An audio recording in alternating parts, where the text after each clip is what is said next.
California's Employment Development Department, or EDD, says it's paid out billions in unemployment benefits during this pandemic. But thousands of Californians are still waiting weeks, some even months, for their first checks. And now there are growing concerns about the way scammers appear to be cashing in.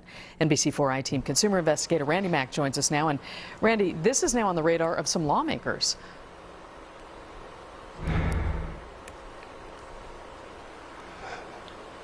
Yeah, we first actually got wind of this weeks ago. We started reporting on it, and since that time, the problem has only got worse with scammers actually stealing money from the state's unemployment agency. They are using a combination of identity theft and bogus addresses to steal the money that's intended for people who've lost their jobs during this pandemic.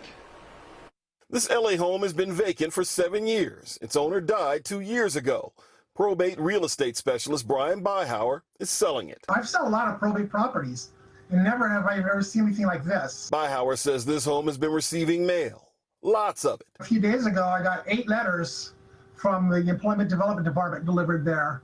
And I thought, well, that's kind of odd.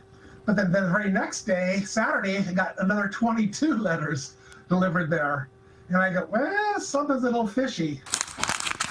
More than 30 letters, some checks, some debit cards, all from EDD to the vacant home of a dead woman. I've got this whole stack here of letters from EDD from all over the state. State Senator Melissa Melendez, representing Riverside County, says one of her constituents received 116 letters from EDD with checks and debit cards, with 33 different names sent to the home of a man who has never applied for unemployment.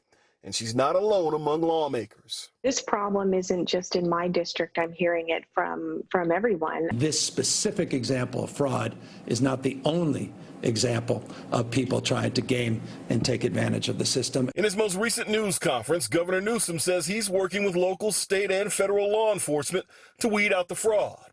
Here's how experts say it's happening. Using identities obtained through data breaches, scammers apply for unemployment and have the benefits mailed to abandoned houses or homes with easy-to-access mailboxes, then grab the EDD cash cards and checks to use themselves. State lawmakers have failed to approve an independent audit of EDD benefit payments, and Newsom has rejected calls to order one. The governor's solution? We've got a brand new team, 5 new people we just put into place at EDD just in the last few weeks. So 5 new people with fresh perspective, new capacity to get in under the hood and figure this out in real time. In an email to the I-Team regarding unemployment fraud, EDD says it's developing methods to stop and prevent such claims from being paid and prosecuting the unscrupulous offenders to the fullest extent of the law. Senator Melendez says she's asked Riverside County's district attorney, and there isn't a single recent case of unemployment fraud pending against anyone. She also says 6 months into this pandemic, EDD's issues in processing benefits extend beyond fraud. I also think there's some glitch somewhere within the EDD system that we need to fix, and we need to fix it soon because this should not be happening.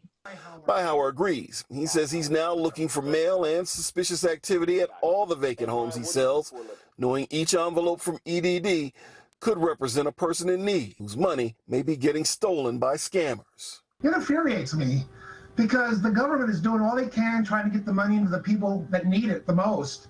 And now these scammers are taking their money.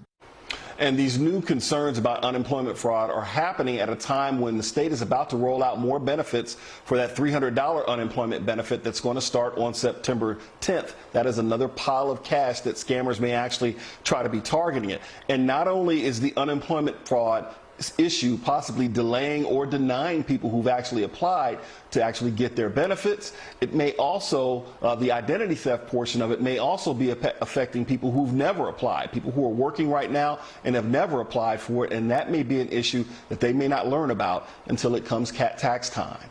Reporting live in Chino Hills, I'm Randy Mack for NBC4 News.